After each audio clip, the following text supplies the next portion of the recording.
Hello everyone, selamat datang kembali di channel Azizwak. Sebelumnya aku sampaikan kalau misalnya ada salah kata atau info yang kurang, tolong sampaikan tulis di kolom komentar. Seperti biasa, kalian dengar aja video review ini tanpa harus lihat visualnya. Kalian bisa juga dukung channel ini dengan seperti Sawari Azizwak, link ada di deskripsi. Di konten review kali ini kita akan membahas anime yang tayang pada 2024 lalu, yaitu Kaiju Hachiko atau biasa disebut Kaiju nomor 8 atau Kaiju 8. Sebuah anime action yang mirip-mirip Tokyo Ghoul tapi lawannya kaiju dan banyak guyonnya. Singkat cerita, anime ini bercerita tentang perjuangan Hibino Kafka atau kita panggil saja Kafka untuk menggapai mimpinya menjadi pasukan khusus pembasmi kaiju agar bisa bertarung di sisi Mina, teman masa kecilnya. Kaiju sendiri diceritakan sudah ada sejak dari zaman dahulu. Kaiju menyerang, menghancurkan, dan memusnahkan kedamaian manusia. Tidak hanya di Jepang, tapi di seluruh dunia. Kafka awalnya bekerja sebagai petugas bersih-bersih bekas pertarungan kaiju. Ia ditolak 12 kali tes masuk dan sempat menyerah menerima kenyataan. Namun, juniornya, Ichikawa Reno, juniornya, berhasil membuat Kafka bertekad untuk ikut tes lagi di kesempatan terakhirnya karena batas umur pendaftaran diperbarui menjadi 33 tahun, sedangkan umur Kafka kini sudah 32 tahun. Siapa sangka, saat mereka tengah melakukan pekerjaan mereka yaitu bersih-bersih jeroan kaiju yang akhirnya diserang Yoru lalu selamat dan masuk rumah sakit, membuat Kafka frustasi lagi karena kakinya patah. Suatu malam, seekor kaiju misterius datang dan memilih Kafka untuk menjadi inangnya.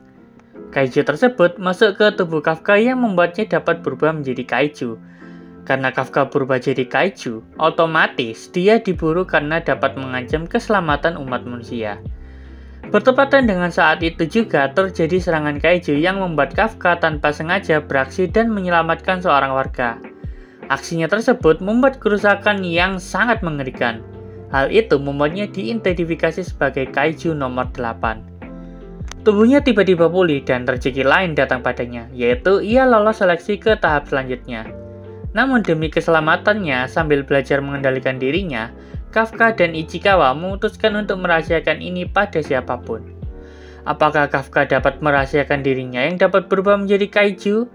Bagaimana cara Kafka dapat beradaptasi dengan dirinya dengan para pasukan khusus pembasmi kaiju saat tes nanti?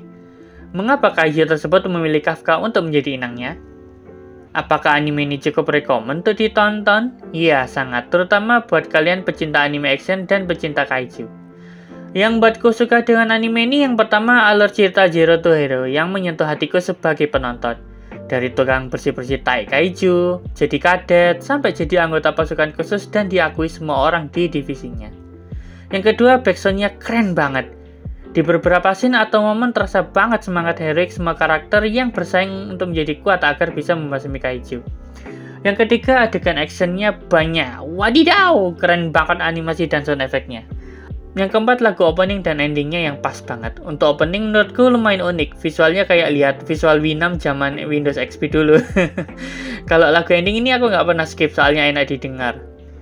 Yang kurang suka dari anime ini yang pertama misterinya yang terus dimuncul-munculkan, yang arahnya mau apa dan gimana masih belum jelas. Ya ini masalah selera aja sih.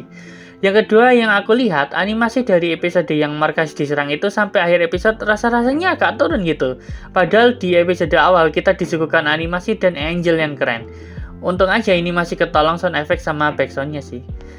Untuk karakternya ada Kafka, MC kita, om-om yang bisa berubah jadi kaiju yang punya mimpi untuk membasmi kaiju bersama Mina. Ashiro Mina, Kapten Divisi 3 Angkatan Pertahanan yang merupakan teman masa kecil Kafka yang sudah menunggu Kafka untuk bergabung. Hoshina, wakil kapten yang sangat ahli pertarungan jarak dekat, berkat dia Kafka dapat bergabung walaupun awalnya sebagai kadet. Ichikawa Reno, juniornya Kafka yang selalu support pada Kafka, ia begitu cerdas mengasah potensinya.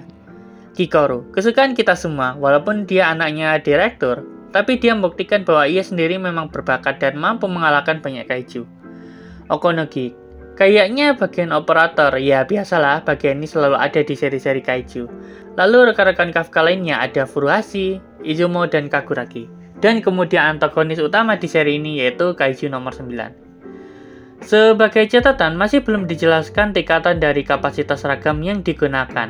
Ini dari apa ya agar membuat tim pasukan mengeluarkan potensinya? Apa dari latihan fisik atau mental? Yang kedua, kalau kalian perhatikan, di awal episode Kira diperlihatkan setiap kaiju yang dikalahkan. Bangkai kaiju tersebut dipotong dagingnya, dibersihkan jeroannya. Apakah ini dikonsumsi manusia? Atau dijadikan bahan untuk membuat senjata? Karena senangkepku, senjata dari kaiju itu dibuat dari kaiju yang bernomor saja, bukan kaiju kroco mingguan. Yang ketiga, menurutku dengan dipecahnya divisi 3 dan dipencar ke divisi lain merupakan cara cerdas penulis cerita untuk mengenalkan karakter baru serta senjata dari kaiju bernomor lainnya. Tapi aku berharap tidak hanya yang berpangkat saja yang punya senjata khusus. Kasihlah ke mereka yang punya bakat dan tekad kuat seperti Ichikawa, Kikoru, atau Hoshina. Yang keempat, di episode 9 kalau nggak salah, sempat di-spill kalau negara lain sudah mulai mencoba penanaman jaringan kaiju pada manusia. Apakah artinya akan ada orang lain selain Kafka yang dapat berubah menjadi kaiju tapi bedanya buatan? Yang kelima ini agak nyambung sama yang keempat sih. Waktu Kikoru diserang kaiju nomor 9, ia sempat terluka, namun bisa sembuh. Apakah itu karena kemampuan seragam pasukan khusus pembasmi kaiju? Mengingat seragam itu kan bahannya dari kaiju, atau ada alasan lain? Yang keenam, kenapa kaiju nomor 9 punya kecerdasan? Dan apa tujuan sebenarnya? Kalau aku perhatikan, dia makin cerdas dan kuat setelah makan manusia. Kenapa nggak makan pasukan khusus kaiju aja ya dari awal? Dan apakah semua kaiju yang makan manusia tambah cerdas? Overall, aku berharap kalau ada season 2-nya anime ini, akan ada peningkatan kembali animasinya. Dan kalau bisa, ada karakter penting yang mati sehingga semua karakter di anime ini punya motivasi dan tidak sibuk dengan rivalitasnya masing-masing. Tapi kembali ke tujuan utama mereka bergabung, yaitu membasmi kaiju. Untuk rating ada di layar ini ya.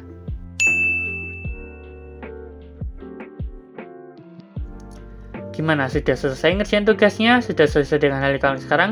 Good. Jangan lupa subscribe channel ini biar segera dapat akses dan jangan lupa like, komen barangkali kalian mau request bahas apa di next video. Thank you everyone. Bye.